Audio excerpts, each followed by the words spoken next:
들어도 잘 이해가 안 돼요. 이해가 안 돼서 제가 데이터를 가져왔습니다. 그래서 관세를 이미 지금 부과를 했는데도 물가가 왜 이렇게 낮은 건지, 왜 안 오르고 있는지. 지금 관세가 2달 동안 분명히 매겨졌어요. 그리고 이제 6월도 있을 거고 7월에는 이제 진짜 유예됐던 관세가 이제 왕창 매겨지겠지. 관세는 디플레다. 물가 안 오른다. 자, 지금 다시 예언하겠습니다. 확실히 하반기에 디플립니까? 더 물가가 더 떨어진다. 오. 자, 근데 제가 아무 근거 없이 이런 얘기하면 무기는 게 되지 않습니까? 13페이지 그림을 잠깐 볼까요? 네. 약달러 테마는 정해졌고 그에 따른 순환매가 지금 유럽 한번 갔고 중국 한번 갔고 네. 한국 왔어. 주식도 보통 순환매라는 다 돌아야죠. 얘기를 하자. 한 번 다 돌면 어떤 일이 벌어지죠? 우린 좀 더 갈 것 같은 희망이 지금 있지 않습니까? 외국인 팔잖아. 우리가 선반영이라는 얘기를 많이 하잖아요. 선반영이 있기도 한데 또 선반영을 아예 안 하고 있다가 갑자기 순식간에 때려 맞는 경우도 있어요. 좀 그래서 이 관세는 아직 영향을 안 받고 사람들이 생각을 지금 안 하고. 근데 마침 그게 미국 S&P의 거의 쌍고점, 그러니까 네. 양봉이죠. 그럼 기술적으로 되게 안 좋지. 7월 초를 고점으로 해서 좀 안 좋은 상황이 벌어질 수도 있지 않겠나. 뭐 이거 제가 그렇게 생각한다는 게 아니라 중앙은행이 통화 완화 사이클을 하반기, 연말에 끝낸다. 한국도 그렇고 미국도 그렇고 그렇게 많이들 예상하지 않습니까? 저 그렇게 예상 안 했지만 그렇게 되면은 잔치가 그렇게 오래 가지 않을 수도 있죠. 지금 트럼프 대통령의 파월 의장 굉장히 싫어하지 않습니까? 예, 최근에는 아주 노골적인 단어를 써가면서 증오하죠. 예, 뭐 IQ가 네, 떨어지는 사람이다 저는, 이런 얘기까지 하는데 네. 서너 명 정도 뭐 대체 인력을 구하고 있다 이런 얘기도 하더라고요. 네. 이제 금리 인하를 강하게 요구하고 있지 않습니까? 네. 왜 그런 건지부터 한번 설명해 주실까요? 근데 잘 생각해 보시면 작년에 대선 직전에 파월이 50bp 인하했잖아요. 그때 지금 비교를 한번 해볼까요? 성장률과 물가. 그때 50bp를 인하할 만큼의 성장과 물가였냐? 지금은 성장이 마이너스야. 물가도 2% 초반이야. 그럼 안 내려. 그럼 제가 트럼프라면 화날 것 같은데? 그럼 작년 9월에는 왜 50bp씩 인하를 했을까요? 글쎄요. 글쎄요? 나도 모르겠어. 저도 모르겠어. 네. 또 다시 숨죽이게 만드는 진행. 네. 좋습니다. 저도 몰라가지고. 그러니까 이럴 때는 뭐 50bp 인하하고 지금은 더 인하해도 될 것 같은데 인하 안 한다고 그러고. 이러니까 트럼프 입장에서는 아니 얘가 일관성도 없고 지표를 뭐 보는 건지 안 보는 건지 물가는 안정되고 있는데 관세 물가 영향은 나타나지 않는 정도가 아니라 오히려 더 예상보다 낮게 나오고 있잖아요, 물가가. 네. 그러면은 지금 미국 경제가 나빠지고 있는 게 확실하고 고용이 부진해지고 있고 돈들도 빠져나가고 있지 않습니까, 미국에서. 그렇다면은 지금은 이제 금리를 빨리 인하해서 장기국채 금리도 좀 낮춰주고 이렇게 환경을 좋게 만들어줘야 되는 거 아니냐, 이런 생각을 트럼프는 이제 하는 거고.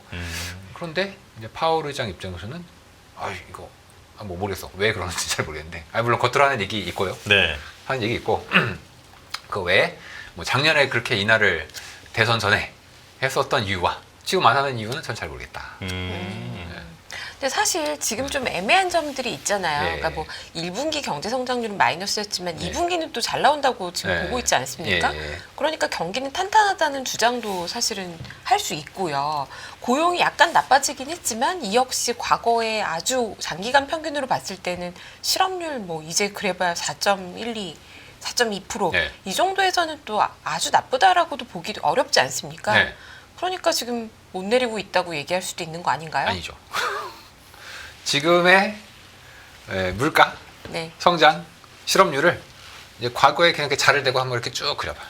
과거에 이렇게 쭉 그려봐. 그래서 과거에 뭐 한 2% 성장할 때, 과거에 실업률 4% 초반일 때, 과거의 물가 뭐 2%, 2.2% 뭐 이럴 때, 그때 기준금리가 얼마였는지 한번 대보면 얼마일 것 같아요? 한 2%대? 아니요. 3%? 아니요. 3%? 제로. 제로인가요? 제로. 이 정도였어도 제로인가요? 제로금리였다니까요, 제로금리. 아, 그러니까 네. 이게 많이들 좀 오해하시는 게 연준의 정책이 데이터에 디펜던트하고 지표에 좌우된다 라고 다들 얘기하고 나와서 뭐 이코노미스트들이나 그렇게 얘기하지 않습니까?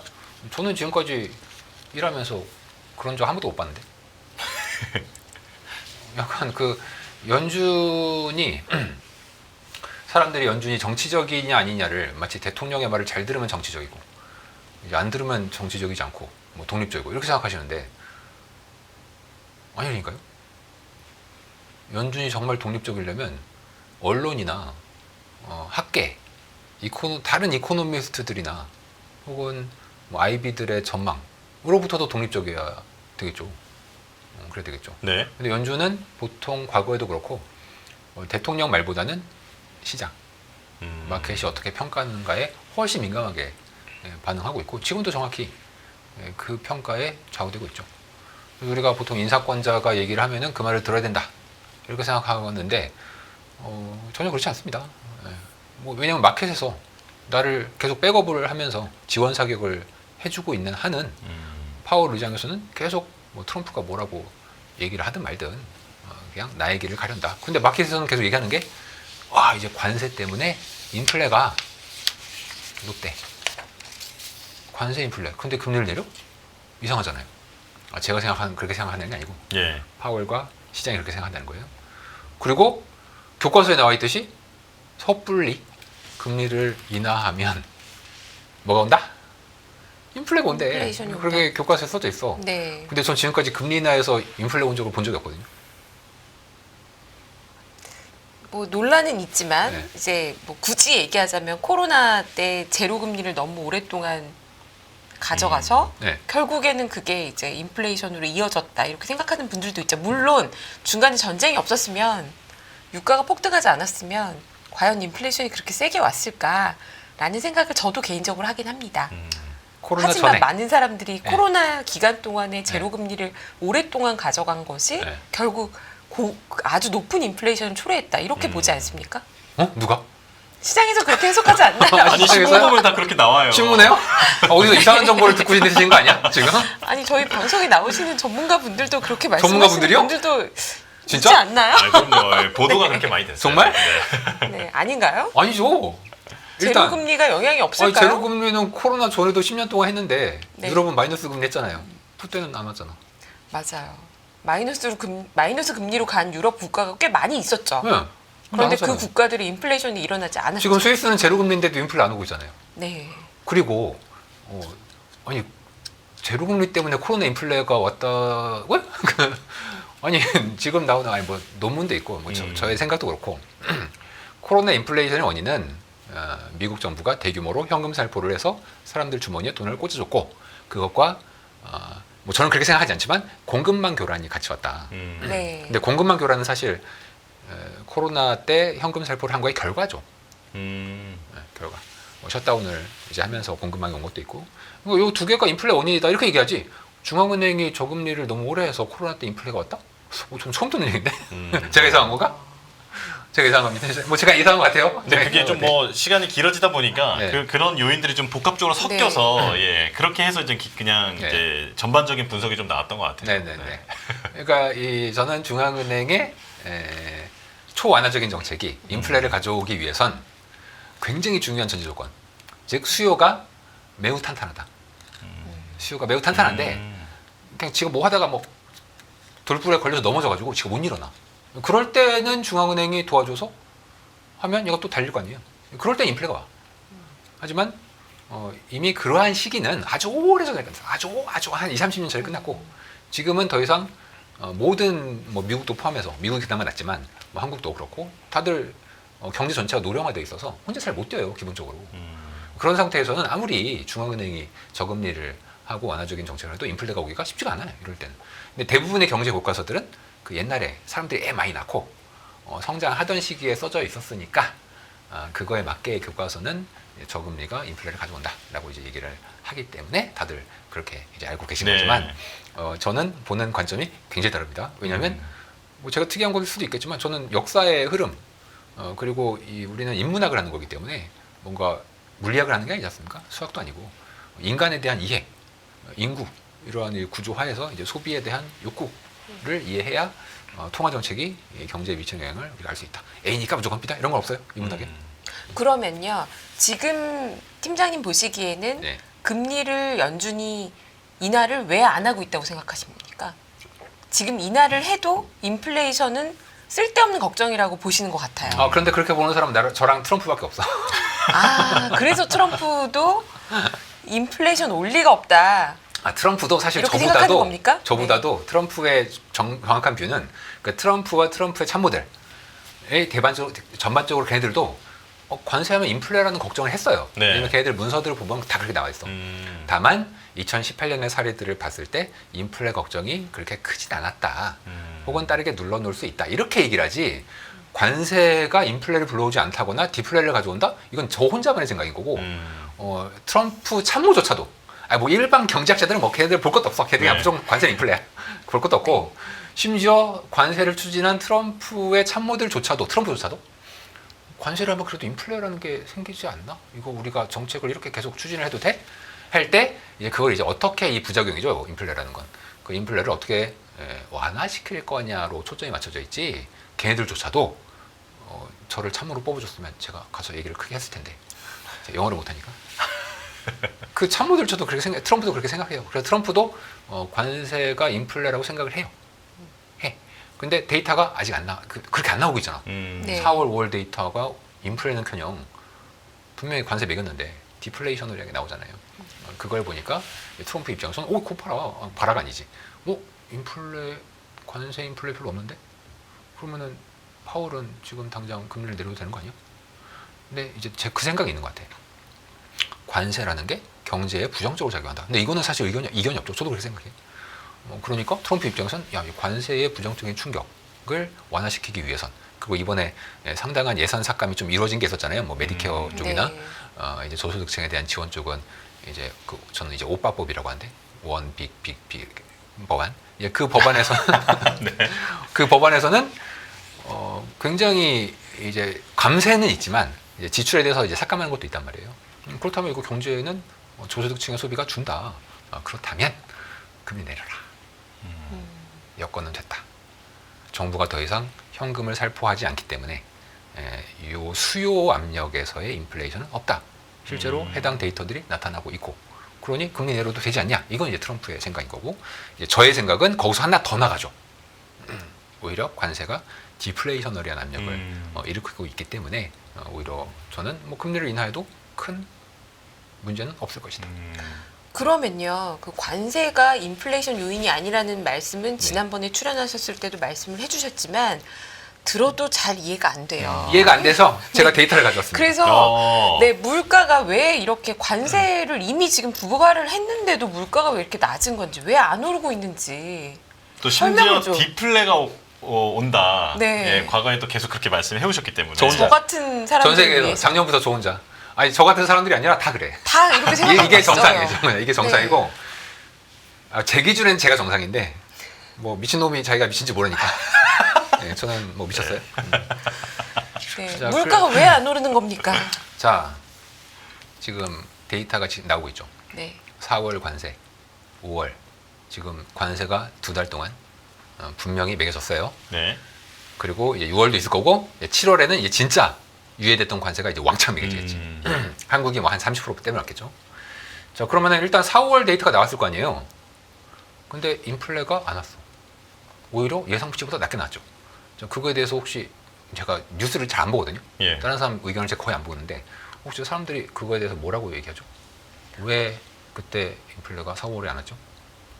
나중에 올 거다. 왜냐면 그 전에 맞다. 재고를 미리 싸놨으니까 그쵸, 그쵸. 예, 이 그쵸. 관세 부과할 거라고 했고 네. 그래서 미리 더 올라가기 전에 네. 재고를 먼저 축적했다. 먼저 축적했다. 네. 그래서 아직은 안 올라갔지만 하지만 올 거다. 재고는 떨어지고 맞아요. 있으니 네. 당연히 나중에 물가가 올라갈 것이다. 올라갈 그리고 것이다. 이미 네. 리테일 프라이스 가격이 네. 관세 이후에 올라간 게 올라가고 붙었다. 늦었다. 그러면 이게- 월마트도 올린다 했더라. 네. 그럼 당연히 네. 통계적인 숫자는 한두 달 늦게 나오는 거니. 네. 기다려보자. 네, 6월달 숫자가 7월, 8월에 나오면 나올 그때는 거다. 당연히 물가가 오르지 않겠냐라는 걱정을 하고 파월도 그 얘기를 계속하지 맞아요. 하고 있죠. 않습니까? 네. 제가 작년부터 예언했죠. 관세는 디플레다. 물가 안 오른다. 그 자, 하반기에 지금 다시 그 예언하겠습니다. 확실히 하반기에 디플립니까? 더 물가가 더 떨어진다. 오. 예언하겠습니다. 하반기에 미국의 물가 상승률이 더 떨어진다. 떨어진다. 자, 예언하겠습니다. 금리를 내려도 떨어진다. 네, 아무 상관 없다니까요. 금리로. 와. 관세는 곧 디플레를 이제 쫄린다. 끌고 온다. 아, 쫄려. 금리를 내리고 관세를 부과했는데 물가는 떨어진다. 그러니까요. 아. 이거 썸네일이 바로 나온 것 같습니다. 자, 근데 제가 아무 근거 없이 이런 얘기하면 무기는 게 되지 않습니까? 근거를 보여주세요. 저를 설득시켜 주십시오. 4월 달에 데이터들이 나오기 시작하니까 제가 이거를 보고 있습니다.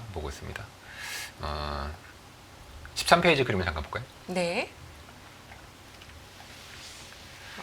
13페이지는 긴장되네요. 네. 그래프는 일본의 관세에 가장 영향을 많이 받는 품목이 차예요. 자동차. 일본의 미국으로의 수출 가격 계약 통화 기준입니다.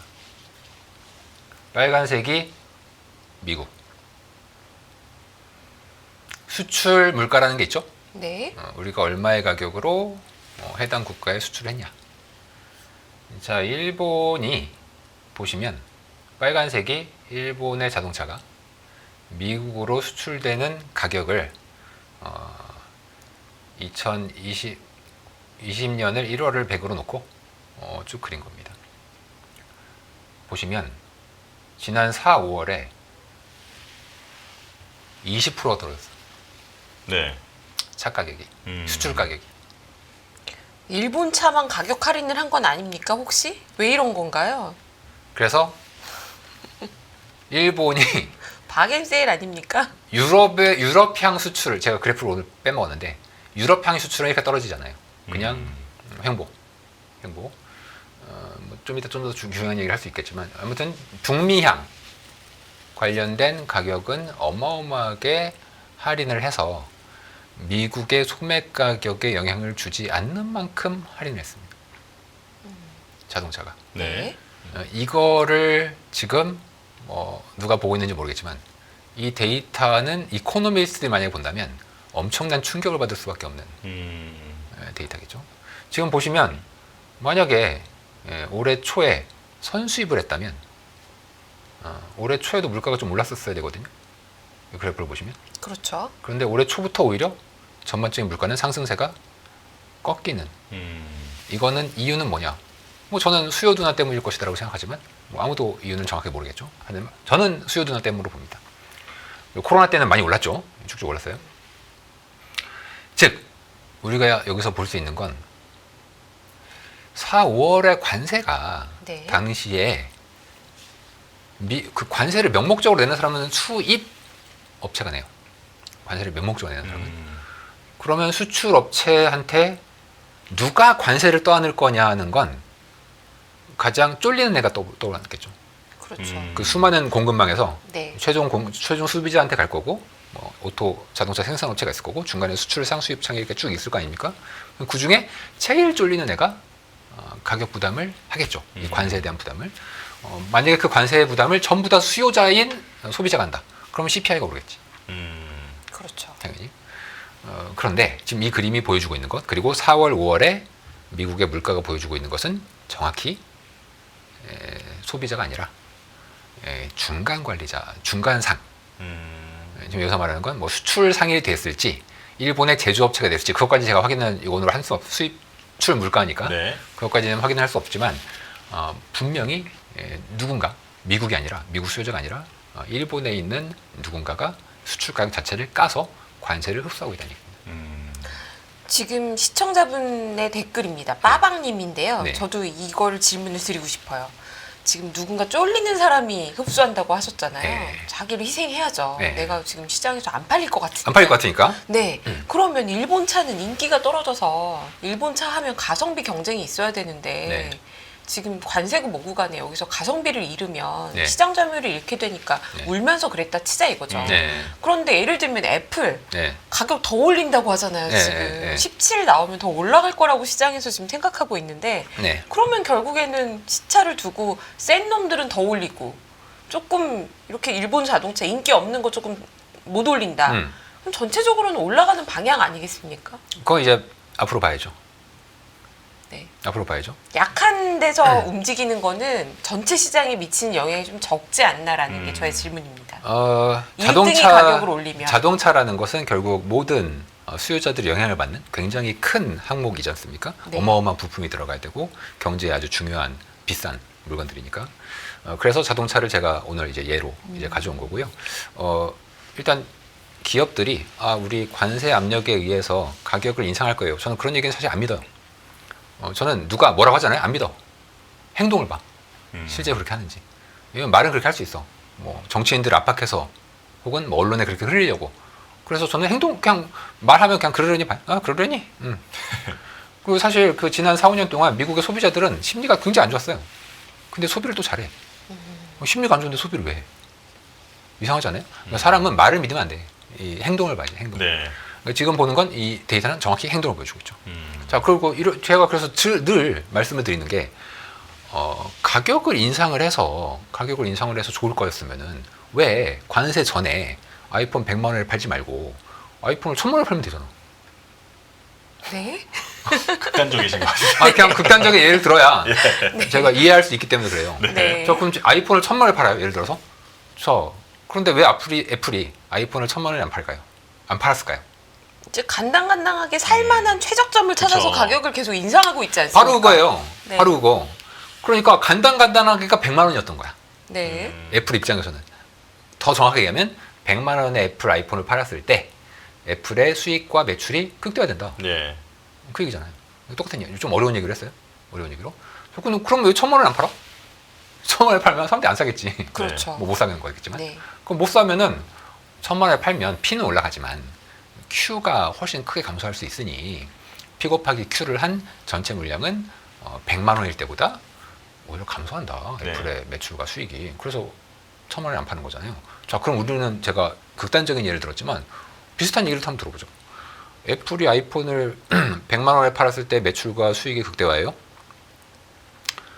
자, 외부 요인 관세에 의해서 아이폰이 150만 원이 됐어. 네. 그러면 애플은 왜 150만 원이 됐어? 그러면 이제 사람들은 150만 원이니까 이제 애플 아이폰 가격이 올랐으니까 CPI가 오를 거래요? 응? CPI가 오를 거래? 그 얘기는 이제 P는 올랐죠. Q도 적어도 감소하면 안 돼. 많이 감소하진 않아야 되는 거죠. 네. P 오른 것만큼 Q가 감소하면 똔똔 예버려. 네. 네. 똔똔 예버려. 그러니까 사람들은 다 P만 생각한단 말이에요, 머릿속으로. 그러니까 P, Q인데 그러면은 만약에 CPI가 올랐다고 쳐요. 네. 애플이 가격을 50% 올려가지고 관세 때문에 50% 올려가지고 이제 CPI가 50% 올랐어. Q가 감소하지 않았어요. 예를 들어서. 그러면 CPI가 오르겠지. 네. 그게 우리가 얘기하는 관세 인플레잖아. 네네. 아니 그럴 거면 얘 왜 옛날부터 150만 원에 아이폰을 팔았으면 수익과 매출이 최대일 텐데 왜 150만 원에 안 팔았냐고. 그러니까 논리적으로는 그런 말이 된다. 논리적이 아니라 실제로 그럴 테니까. 그러면은 팀장님 말씀은 관세 부과에서 가격이 올라가는 효과보다 수요의 감소 효과가 더 클 것이니 두 개를 곱한 효과는 디플레이션으로 나올 것이다. 하반기 분명히 수요가 더 둔화될 것이다. 라고 말씀하시는 거죠. 정확하고 그렇게 이미 기업들이 가격을 산출하고 있었어. 이미. 기업들이 자기네 제품에 맥스 수익과 이익을 극대화시키는 가격은 다 알잖아요. 기업들이 다 알아. 제가 그걸 굳이 예측할 필요가 전혀 없어. 왜? 기업들이 이미 그 가격을 산출해 놓고 있었으니까. 근데 외부 요인인 관세에 의해서 가격이 뭐 최소 30% 이상 다 오를 거 아니에요. 네. 30% 뭐 중국은 막 55% 오르겠지. 그러면 Q가 더 많이 까먹죠. 더 많이. 그러면은 정확하다는 네. 표현은 제가 네. 일단 감동하고 넘어가야 돼요. 거의 처음 들어보신 것 같아요. 팀장님한테 이런 얘기 처음 들었어요. 정확하게 알아두시죠. 오늘 정확하게. 울어야 될 것 같아요. 저 이거 제대로 알아듣는 사람 저 처음 봤어. 아니 그러면 저는 궁금한 게 Q에 영향을 주지 않는 선에서 관세가 매겨진다면, 왜냐하면 지금 협상도 계속 이루어지고 있는 상황이니까. 네. 그래서 지금 이제 팀장님 말씀으로는 P가 많이 오르면 Q가 더 많이 감소하니까 네. 디플레를 이끌어 오는 건데, 만약 Q에 그다지 영향을 주지 않는 수준으로 관세가 매겨진다면 CPI가 오를 수도 있는 거 아닙니까? 이게 중요한- 시장의 컨센서스죠. 네, 네. 중요한 지적을 해주셨는데 네. 잘 생각해보세요. 좀 틀렸나 봅니다. 틀렸는데 되게 쉬워. 자, 우리가 머릿속에 그래프를 그려보세요. 머릿속에 뭐 그래프도 아니에요. 자, 이렇게 머릿속에 이렇게 산을 그려보세요. 머릿속에 산. 이게 산이 있어. 네. 산. 자, 꼭대기가 있어. 꼭대기. 꼭대기가 있어요. 이 꼭대기가 뭐야? 그 기업이 매출과 수익이 극대화되는 점이에요. 아, 예. 꼭대기가. 애플 100만 원처럼. 네, 애플 100만 원. 그럼 가로축이 뭐 가격이겠죠. 애플 100만 원에서 매출과 수익이 꼭대기야. 그럼 100만 원에서 조금만 벗어나도 감소해요. 어.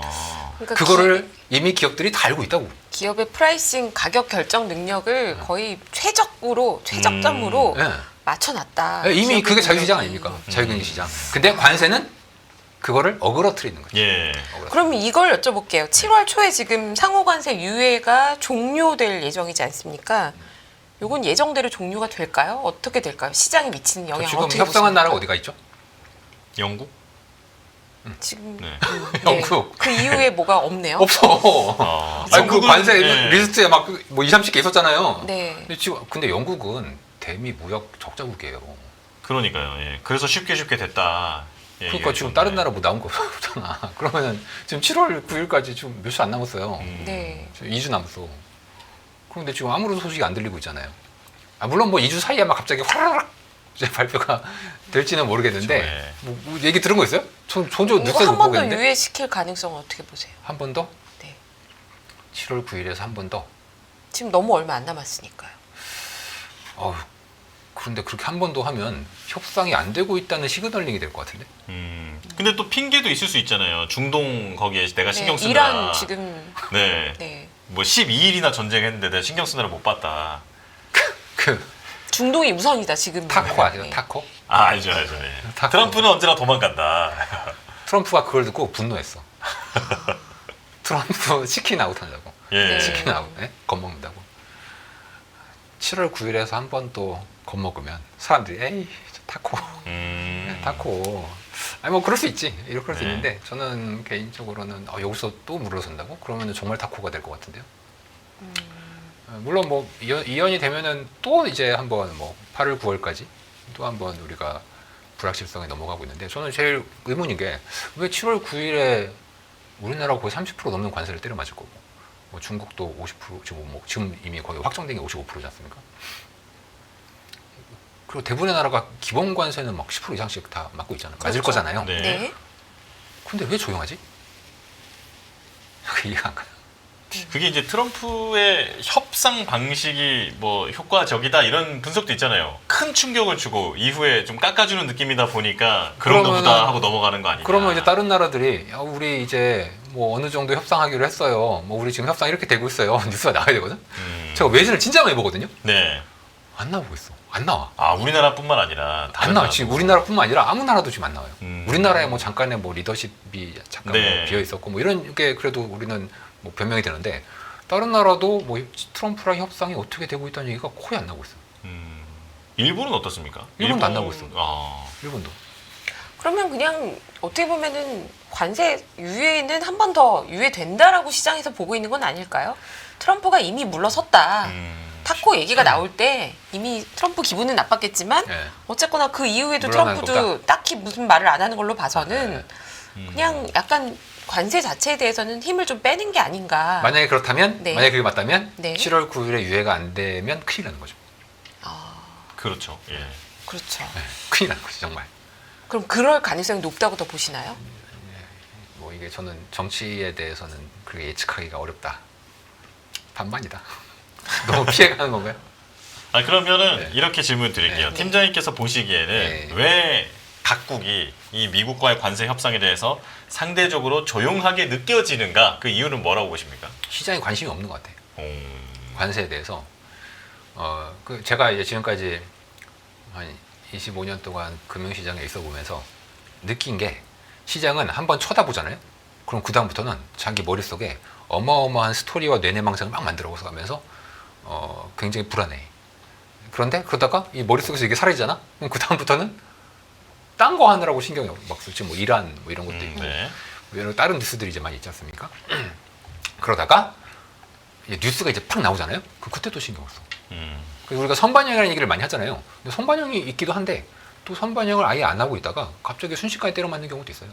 좀 그래서 이 관세는 아직 영향을 안 받고 있는 거예요. 사람들이 생각을 지금 안 하고 있는 거예요. 7월 초에 저는 꽤 이슈가 있지 않겠는가. 근데 마침 그게 미국 S&P의 거의 쌍고점, 그러니까 네. 양봉이죠. 양봉이 아니라 이제 쌍봉. 지금 전고점 1% 남았나요? 네. 그러니까 전고점에 유사할 가능성이 있단 말이죠. 네. 그럼 만약에 그 상황에서 이제 많이 먹었어. 근데 그럼 기술적으로 되게 안 좋지. 왜냐면 쌍봉을 만들고 떨어지는 셈이 되기 때문에 네. 그럼 기술적으로 좀 안 좋은 주식에 제가 주식을 좀 안 좋게 얘기를 하고 싶진 않은데 네네. 예, 7월 초를 고점으로 해서 좀 안 좋은 상황이 벌어질 수도 있지 않겠나. 그럼 오히려 지금 7월 초에 이 상호 관세에 대해서 시장에서 좀 방심하고 있는 너무 게 생각 안 하고 있어요. 네. 뭐 물론 뭐 중간에 우리의 주의를 흐트러뜨리는 뭐 이란 사태도 있었고 이러다 보니까 뭐 그거에 대해서 분석 왜냐면 우리도 이게 쳐다봐야 사람들이 이제 분석을 하거든요. 근데 분석을 지금 거의 이제 안 하고 있는 것 같고. 근데 만약에 그때 유예를 유예가 되면은 하고 넘어가면 시장이 한 번 더 갈 수도 있겠죠. 한 번 더는 아니고 그냥 뭐 휘유하면서 좀 쉴 수 있을 것 같습니다. 그리고 하필 아마 그 비슷한 부분이 7월 중순이 또 FOMC가 이제 있다 보니까 그 시기가 많이 겹치거든요. 근데 이제 FOMC에서 또 파월이 만약에 매파적인 얘기를 한다거나 이러면은 너무 제가 희망은 아니지 안정적으로 얘기하고 싶진 않은데 좀 뭐 대비를 7월은 해놔라. 조금 조심을 해야 될 시기가 아니겠는가. 트럼프는 그렇게 금리를 내리라고 하는데 네. 파월 의장이 그러면 팀장님이 말씀하시는 모든 내용을 디테일하게 다 알고 있을 텐데 아니 몰라요. 그러면 파월은 몰라서 지금 금리를 안 내린다고 보십니까? 아니 그 제가 아까 얘기했듯이 파월이 알고 모르고는 중요하지 않아요. 제가 약간 이게 주변인 분들이랑 얘기를 하면 깜짝 놀라는 게 그 파월이나 트럼프를 거의 뭐 경제나 이런 걸 좌지우지할 수 있는 엄청난 힘이 있는 사람으로 생각하더라고요. 아닌가요? 그 깜짝 놀랐어. 이게 깜짝 놀랐는데. 네. 저는 깜짝 놀랐어. 그럼 누구죠? 좌지우지할 수 그리고 있는 그들이 사람은 누굽니까? 우리가 모르는 뭔가를 막 알고 있다고 생각하시더라고. 당연한 거 아닌가요? 예. 네. 아니요 전혀. 아니 그러니까 그들의 입에 엄청 집중하면서 뭐 표정이 어땠다, 의중이 어땠다 이런 거. 그래서 저는 안 보잖아요. 저 그건 FOMC도 잘 안 봐. 그건 좀 그냥 뭐 오늘 일관성이 밤에 있네. 뭐라고 얘기했다더라. 뭐 그런가 보다라고 하지. 물론 뭐 한두 달은 영향을 미칠 수 있죠. 네. 한두 달은. 그런데 3개월 정도 지나면 아무 의미가 없어지는 얘기가 돼버려요. 아무 의미가. 1년 지나면 이제 그때 무슨 얘기를 했다 생각도 안 나. 그래서 제가 아니 예를 들어서 2018년에 미국 트럼프가 당시에 1기였지 않습니까? 2017, 18년 이때 트럼프 맨날 나와가지고 약 달러 좋아한다고. 심지어 그때 트럼프 재무장관 문은신이 나와가지고 약 달러는 미국이 좋다고 지 입으로 얘기했어. 지 입으로. 네. 지금 뭐 베센트가 자기 입으로 뭐 약 달러 만들겠다 그런 얘기 안 하잖아요. 뭐 물론 원하긴 하겠지만. 근데 그땐 지 입으로 얘기했다고. 그런데 달러가 셌어요. 2017, 18년에 달러가 셌어. 그렇죠. 그러면은 아니 이거는 뭐야? 걔들은 약 달러를 좋아한다고 얘기했는데 왜 약 달러를 그렇게 권력이 강한데 못 만들었어? 그래서 우리가 펀더멘털을 봐야 된다는 겁니다. 그래서 그리고 파월 의장도 마치 파월 의장이 뭐 모든 걸 다 알고 있는 것처럼 얘기했지만 파월 의장이 모든 걸 다 알았으면 왜 2018년 10월에 기준금리를 막 올리고 있었던 그리고 막 2.25까지 올리고 있었어요. 2.25. 그때 나와가지고 아직도 적정한 중립금리까지 올리려면 한참 남았대. 한참이면 한 번은 아니겠지. 그렇죠. 뭐 적어도 한 4번, 뭐 5번 될 거 아니에요. 네. 근데 그 이후에 딱 한 번 올리고 말았어요. 끝났어. 모른다는 얘기야, 자기도. 파월도 몰라요. 물론 뭐 제가 안다는 얘기 아니에요. 파월이 왜 저러고 있냐? 알아서 그런 게 아니고 그냥 물론 이제 우리가 뭐 파월이 뭘 안다 이렇게 많이들 요구하시는데 그렇지 않아요. 파월도 몰라. 그럼 걔네들은 정책을 뭐 가지고 해요? 아까 얘기했잖아. 시장이 옳다 하는 쪽으로 한다니까. 정책을 그렇게 할 수밖에 없어요. 예외가 있어. 예를 들어서 옛날에 90년대 같은 경우에는 FOMC 기자회견 자체가 없었어. 그때는. 심지어 기준금리 오늘 변경했을 때요. 말도 안 해줘. 그 옛날은 어느 옛날? 90년대. 네. 저 일할 때. 정말 말도 안 해준다고요? 죄송합니다. 네. 상상도 안 가죠? 예. 그랬다니까요? 물론 제가 너무 나이가 나타나는 것 같아서 죄송한데 많이 동안이십니다. 90년대는 기자회견이 생긴 지가 얼마 안 됐어요. 여러분. 기자회견 생긴 지 얼마 안 됐어. 그리고 사람들이 그러면 기준금리 변경한 지 어떻게 알았어요? 그때는? 그니까요. 어떻게 하는지 알아요? 그래서 FOMC를 했대. 그냥 소문은 알아. 네. 어떻게 했대. 그러면은 그 다음날 연준이 오픈마켓 오퍼레이션 어떻게 하는지를 이렇게 봐요. 오픈마켓 오퍼레이션. 그러니까 공개시장에서 채권을 매매한단 말이에요. 연준이 네. 직접. 네. 그 매매하는 금리가 있어. 그 금리를 보고 이제 아침부터 난리가 나지. 어제 뭐 연준이 금리를 올렸나 보다. 오늘 지금 연준이 오퍼레이션 하는 금리가 얼마다. 그럼 그때 알아. 그때. 뭐 기자회견? 알려주지도 않아. 예? 그랬다니까 옛날에. 그런 시절이 있었다고요. 그럴 때는 자기 마음대로 어느 정도. 그래서 옛날에 그린스펀이 진짜 지 마음대로 했거든요. 뭐 그렇다고 뭐 그린스펀이 뭐 잘 알고 뭐 한 건 전 아니라고 생각하지만. 그런데 파월은 그것보다 훨씬 심하게 사람들이 다 이목을 받고 있잖아요. 네. 뭐 오늘 뭐 발표하면 뭐 기자회견도 해야 되고 뭐 기자들이 막 질문도 하고 알려줘야 되고 그러면 사람이 저는 이제 인문학적으로 인간의 관점에서 네. 쳐다보는 사람이 많잖아요. 그럼 내가 얼게 돼 있어요. 정책을 할 때 쳐다보는 사람이 많으면 내 마음대로 못해. 부담을 많이 느낀다. 어마어마한 부담을 느껴요. 여기서 말하는 정치적 부담. 그러니까 인사권자가 내보는 그 부담 얘기하는 거 아니에요. 네네. 기자들, 증권사 애널리스트들, 언론, 뭐 이코노미스트 이런 사람들 와가지고 뭐 떠들어 대고 뭐 이런단 말이야. 뭐 저같이 저 변방에 있는 조그만 나라에서도 막 욕을 하고 막 이러니까. 그러면 자기가 정책을 할 수가 자기 생각대로 할 수가 없어요. 그러면 그럴 때 어떻게 하냐? 그냥 대세를 따라 대세. 그 대세가 지금은 트럼프 때문에 관세 인플레 온다. 미국 경제 뭐 괜찮다, 나쁘지 않다. 지금 금리 인하 섣불리 하면 인플레 온다. 저는 이거에 전혀 동의하지 않지만 파월이 무슨 생각하고 있는지 저는 아무 관심도 없고 그게 중요하지도 않아. 중요한 건 파월이 그러한 정치적 대중적인 입장에서 정책을 한다는 게 중요한 거예요. 그러면요, 지금 이제 올해 연초부터 많이 얘기가 나왔던 거는 네. 비달러 자산을 사라, 미국 자산이 아닌 다른 지역의 자산을 사라, 음. 달러를 팔아라 이런 얘기가 많이 나왔고 맞아요. 네. 그러면서 미국 국채 금리가 많이 오르지 않았습니까? 네, 네, 네. 근데 또 최근에 다시 좀 정상화됐고 네. S&P도 지금 정고점 임박해 있고 네. 되게 좋아지는 분위기잖아요, 다시. 그러니까 네, 국채 네. 시장에 일단 네. 미국 국채 10년물 금리 네. 이게 좀 안정되는 거. 네. 이거는 무슨 신호로 봐야 됩니까? 그동안 관세 인플레도 없고 네. 그리고 새로이 이번에 규제를 그러니까 미국의 은행 규제를 좀 완화해서 국채 수요를 좀 늘리려고 하고 미국의 베센트 장관이든 트럼프든 국채 금리를 좀 안정시키려고 뭐 파월도 압박을 하고 규제도 완화시켜주고 스테이블 코인도 한다 그러고 물가도 안정이 되고 있고 그러니까 장기물 국채 금리는 안정이 되는 게 맞는데 다만 테마로 약달러 테마가 붙었잖아요. 네. 그러다 보니까 장기 국채 금리가 원래 지금 금리처럼 높을 게 아닌데 그나마 지금 높은 거죠. 자, 지금 뭐 안정됐다고 해서 뭐 10년물 국채 금리가 뭐 4% 초중반이에요. 뭐 30년, 20년짜리는 막 5%에 가까워. 근데 이 금리가 펀더멘털을 생각하면 말이 안 되죠. 왜? 물가가 2% 초반이잖아요. 물가가. 자, 물가가 2% 초반인데 곱하기 2를 한 10년물 금리다? 이게 말이 된다고 생각해요? 성장률이 잘 나오면 말이 되지 않습니까? 성장률이 물가에 금리에 영향을 미치는 것보다 네. 물가가 미치는 경우가 훨씬 많습니다. 왜냐하면 2% 정도의 성장은 이미 코로나 전에도 나왔던 수준. 그때 더 잘 나왔기도 막 2%에서 2.5% 막 왔다 갔다 했어요. 네. 근데 물가가 낮았죠. 그렇죠. 그래서 금리가 낮게 유지가 이제 됐었고 지금은 그때랑 비슷하죠. 물가가 약간 높긴 하죠. 그래도 코로나 전에 10년물 국채 금리가 뭐 1%대, 2%대 막 이랬는데 지금 막 4% 초중반이야. 그러니까 훨씬 높잖아요. 네. 그럼 물가가 굉장히 높아야 돼요. 굉장히. 예, 그런데 그렇진 않고 물가는 떨어지고 있죠. 그렇다면 프라이싱상 미국채 금리는 싸다. 금리가 높다. 단 그거를 이제 설명하는 게 달러 자산을 좀 버리려고 하니까 달러 자산이라는 건 결국 제일 큰 건 미국 주식이 될 거고 네. 그다음에 미국 채도 이제 들어가 있지 않습니까? 국채죠. 네. 그러다 보니까 이제 미국 채를 조금 팔자. 근데 이제 우리가 생각하는 거는 채권은 조금 주식이랑 다르게 물을 담는 그릇에 가깝습니다. 채권이라는 그릇에 이 물이라고 하는 돈을 집어넣는 거예요. 만약에 그릇이 없으면 물은 그냥 흘러가요. 그냥 흘러가서 사라져. 그릇이 있어야 돼. 자, 그럼 미국이라고 하는 이 그릇이 싫어.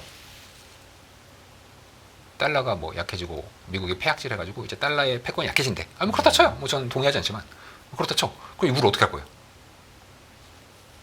딴 데로 가야죠. 어디요? 글쎄요. 없어. 대한민국? 없어. 네. 왜냐면 자 미국의 그릇이 이제 요만해. 네. 미국의 이제 37조 달러의 부채 그릇이 이제 요만하지 않습니까? 근데 한국은 이제 요만한. 너무 작죠. 네, 뭐 소주 잔도 안 돼. 네. 너무 작아. 그러니까 담을 수가 없어. 그리고 사실 미국이 뭐 부채가 문제가 심각하다고는 하지만 아니 뭐 부도날 건 아니잖아요.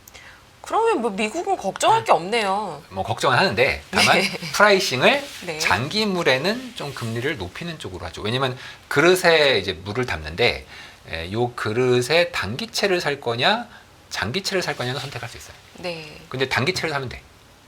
그래서 좀 단기채로 많이들 몰려가고 있는 거죠. 이때 다시 장기채로 몰려오면 또 장기채 엄청 세지는 현상이 나중에 벌어질 텐데 일단 지금은 장기는 조금 부채 문제도 있고 뭐 저는 그게 문제라기보다는 이제 이슈가 돼 있다. 부채 문제도 있고 트럼프 관세 인플레 그럼 장기채는 좀 안 사야 되는 거 아니야? 이러다 보니까 장기채가 지금 꽤 높은 레벨의 금리가 이제 있는 거죠. 그러면 지금 미국의 경상수지 적자가 사상 최대라고 네. 하는데요. 네. 약달러는 이 상태에서는 불가피하게 장기화 될 수밖에 없다라고 보시나요? 약달러는 네. 사실 어떻게 보면은 최근에 우리나라 주식시장의 움직임도 그렇고 미국도 그렇고 저는 근본 원인이다. 무슨 말이냐면 이미 1월 1일부터 달러가 서서히 고점을 치기 시작했어. 왜냐면 달러가 한 4, 5년 동안 강했거든요. 미국 주식도 그랬죠. 그 이유는 미국의 성장이 다른 나라를 압도했죠. 네. 이게 다 맞아 떨어진 똑같은 얘기예요. 그러니까 미국의 그래도 금리는 약했어요. 미국제 금리는. 아무튼 미국 주식이 워낙 좋고 성장이 좋으니까 그래서 달러를 많이 먹었어. 자 그러면 많이 먹은 사람은 더 불안해지죠. 이 추세가 바뀌면 안 돼. 추세가 언제 바뀌냐면 미국의 성장이 떨어질 때 바뀌어요. 근데 연초에 마침 미국의 성장이 꼭지를 치고 떨어진다는 얘기가 생겼죠. 실제로 떨어졌어요. 그렇죠. 실제로. 물론 그 이유가 뭐냐? 이유 들어봤어요? 혹시? 왜 연초부터 미국의 성장이 나빠졌는지? 아니요. 도대체 사람들이 나와서 무슨 얘기하는 거야? 그 이유는 제가 말씀드릴게요. 네. 두 가지 요소가 있는데 첫 번째는 이민이 없어졌고 네. 두 번째는 미국의 기준금리가 고점을 치고서 1.5년이 되면 바로 영향을 미쳐. 순식간에 경제에. 그러니까 딱 정확히 올해 초가 미국이 기준금리 고점 친 지 1.5년이 됐을 때였어요. 네. 네네. 그러니까 올해 초부터 안 좋아지는 거야. 그러면은 미국 경제가 그동안 탄탄해서 난 달러로 미국 주식으로도 먹고 달러도 먹었는데 그게 다 반전될 거 아니에요. 그럼 네. 빨리 팔아야지. 그러니까 연초부터 사람들이 계속 짱을 보면서 그리고 보통 연초에 큰 기관들은 회의를 한단 말이에요. 연간 회의. 올해의 테마는 뭐냐? 그랬더니 사람들이 다들 머릿속에 생각하는 게 달러로 우리 많이 먹었습니다. 근데 지금 연초에 경제가 좀 슬로우 다운 된 것 같습니다. 그러면 다른 나라를 사야지. 그때부터 찾기 시작하죠. 자, 근데 이제 다른 나라를 막 봤더니 유럽도 싸네? 근데 한국 봐. 한국 뭐 이거? 완전히 캐시카우인데 왜 이렇게 싸? 말이 돼? 그럼 이제 한국에 오는 거고 그때부터 재료를 보죠. 뭐 갑자기 방산이 될 수도 있고 갑자기 뭐 석유 가격이 싸지네? 뭐 이런 것이 될 수도 있고 물류압도 크고요. 그렇죠. 갑자기 또 은행이 뭐 이거 말이 돼 이게? 은행이 이렇게 배당이 9%가 돼 말이 돼? 그때부터 쳐다보지도 않았던 주식을 사면서 사는 거지. 이게 정말 이제 펀더멘털의 변화. 그 상법계 정도 안 돼. 네. 그러니까 테마가 너무 좋잖아요. 그래서 돈들이 한국에 순식간에 30%가 올라버리는 게 그런 거에 영향을 받는 거고, 그게 우리나라 이제 4월부터 영향을 이제 받던 거고, 원래 연초부터 약달러 테마는 있던 거예요. 그러니까 이 테마가 계속되려면 미국의 성장이 계속 둔화돼야 돼요. 물가도 둔화되고 연준도 금리를 내리는 방향으로 가면 올해 중으로는 계속 이런, 이게 뭐 좋은 분위기인지 나쁜 분위기인지 모르겠지만 이런 분위기가 계속 갈 수가 있는 거죠. 팀장님 보시는 뷰에서는 하반기에 물가가 내려갈 거고 미국이 그러면 성장도 둔화될 거고 네. 그러면 결국 약달러는 올해 하반기는 더 심화될 것이다. 올해 이렇게 볼수 중으로는 있을까요? 약달러 테마는 이게 보통 한 1년은 가거든요. 그러니까 연초부터 네. 시작됐잖아요. 지금 이제 6, 7개월 된 거니까 한 반 정도? 지금 한 1,350원대 왔다 갔다 하고 있는데 네. 그러면 연말까지 환율 전망은 어떻게 보십니까? 추세는 계속되니까 전 1,300원 초반까지는 보고 있습니다. 그냥 국민연금 따라 하시면 돼요. 국민연금이 1,400원 초중반에서 선물환을 매도했죠. 그러니까 달러가 이제 약해질 거다. 잘 맞았어. 많이 먹었어. 이제 확 떨어져서 지금 3,300 중반이 됐는데 아직 포지션이 공개된 건 아니지만 최근에 나온 뉴스상으로는 연금이 뭐 이거를 뭐 풀 생각을 하고 있다더라. 아직 풀었는지 모르겠지만 그렇다면은 연금이 대략 1,350원대 중반 정도면 뭐 대충 다 왔다고 생각을 하는가 보다. 물론 여기서 보통 끝나진 않아요. 조금 더 관성이 있어서 가요. 저는 1,350원 밑에 정도까지 한번 갈 것 같고, 뭐 그 정도 되면은 이번 달러원 환율의 하락의 사이클은 뭐 올해 내년 초 정도에 마무리되지 않겠나. 올해 내년 초에 마무리된다는 것은 내년에는 다시 원달러 환율이, 그러니까 달러가 다시 강해질 수 있다고 보시나요? 그 강한 원인이 네. 있어야 될 겁니다. 뭘까요? 원인이. 자, 환율은 어려운 게 두 네. 나라를 같이 봐야 되거든요. 그렇죠. 일단 지금은 크게 미국과 미국 외로 볼게요. 네. 자, 미국과 미국 외. 자, 미국이 지금은 안 좋죠. 네. 작년 말까지는 좋았고 미국이 다른 나라보다 좋으면 강세예요. 네? 근데 미국이 나빠도 다른 나라가 더 나쁘면 달러 강세예요. 저는 이제 그런 면에서 보통 언제 달러가 이제 요즘처럼 약세가 되냐면 미국의 슬로우 다운과 다른 나라는 하도 오랫동안 쩔어 있다 보니까 지금 이제 너무 싸 보이는 거죠. 그에 따른 지금 달러 약세가 벌어지고 있는 거지 않습니까? 근데 요게 제가 보기에는 그 순환매 약달러 테마는 정해졌고 그에 따른 순환매 같아. 자, 약달러 그럼 미국에서 뺀다죠? 저 그러면 찾아야 하잖아요. 그럼 유럽도 샀다가 유로도 샀다가 중국도 한국도 샀다가 한국도 샀다가 네. 왔다 갔다 하는 거잖아요. 네. 그러니까 이 테마가 이제 어디서 멈출 거냐는 게 그 주식도 보통 순환매라는 다 돌아야죠. 얘기를 하지 않습니까? 그게 한 번 다 돌면 어떤 일이 벌어지죠? 이제 다 같이 내려가죠. 네. 보통은 그렇죠. 지금 유럽 한 번 갔고 중국 한 번 갔고 네. 한국 왔어. 네. 우린 좀 더 갈 것 같은 희망이 지금 있지 않습니까? 외국인 팔잖아. 그렇긴 한데 30% 올랐잖아요. 30%. 네. 차익 실현하고 다시 들어오지 않을까. 아니 뭐 저는 그러다가 이제 다시 뭐 유럽이 다시 한번 또 갈 수 있고 그렇죠. 또 한번 또 돌 수 있어요. 또 돌 네. 수도 있어. 이제 그렇게 한번 혹은 뭐 완전히 새로운 어떤 테마가 생길 수도 이제 있는 거고요. 이제 그렇게 한번 가면 이게 조금 더 이제 연장이 되는 거고 그렇게 되면은 한국 주식이 이제 오른다기보다는 이제 고점에서 이제 횡보를 하는 좀 버티는 장세. 왜냐면은 한 번씩 이렇게 뽑아 먹거든요. 이렇게 한번 유럽 뽑아 먹고 중국 뽑아 먹고 한국 뽑아 먹고 이렇게 한 번씩 뽑아 먹다가 이제 나중에 멈출 때 그때가 이제 끝나는 건데 이게 안 멈추고 다시 한번 또 돌 수도 있어요. 그게 이제 하반기에 만들어질 것이냐. 이게 이제 중요한 이슈가 될 수 있을 것 같습니다. 네. 전반적으로 봤을 때 지금 세계 금융시장에 다시 유동성이 네. 다시 흘러가고 있다. 유동성이 풍부한 시대다. 네. 누군가는 또 혹자는 이러더라고요. 대투자의 시대가 다시 열리고 있는 것 같다. 네. 어떻게 보십니까? 동의합니다. 이 부분은 동의하십니까? 오늘 저 두 번이나 세계 칭찬받네요. 유동성 장세다. 네. 네. 동의합니다. 아니 뭐 유동성 푸는데 어떻게 답이 없어. 푸는 건 확실합니까? 지금 16페이지 그림 잠깐 보시면 네. 유동성에 제일 민감한 게 비트코인이거든요. 네. 그리고 3개월 후행해서 조사가는데 지금 글로벌 M2가 노란색, 둘 다 노란색이네. 오렌지색과 노란색으로 하고 네, 있습니다. 주황색과 노란색. 주황색과 노란색. 노란색을 3개월 후행해서 비트코인이 따라가요. 지금 보시면은 노란색이 글로벌 M2 계속 증가하고 있죠. 이제 M2는 중앙은행 유동성 더하기 민간은행의 신용 창출 두 개를 더했을 때 M2가 계속 증가하고 있습니다. 저희가 비트코인도 앞으로 올라간다고 제가 전망하는 거 아니에요? 유동성에 민감하다.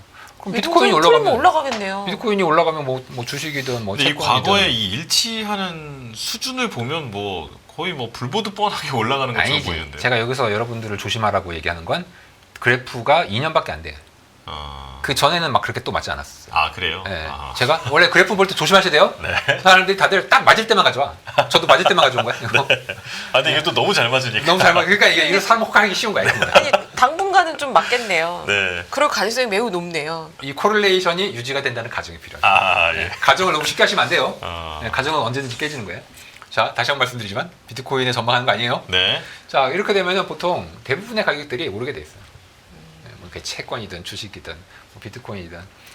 그래서 이러다가 뭐 이렇게 계속 쭉 간다. 그러면은 이제 모르겠지만 뭐 금리 인상하가 뭐 연준은 뭐 4%나 3% 후반에서 멈춘다면서요. 네. 그러면 해봐야 뭐 올해 말이잖아요. 그렇죠. 우리나라도 기준금리 지금 2.25까지 보거든요. 사람들이 한 번이네. 2.0까지는 보지 않습니까? 아, 최근에 바뀌었어. 네. 왜냐면 부동산 때문에 그래. 네. 부동산 때문에 바뀌었어요.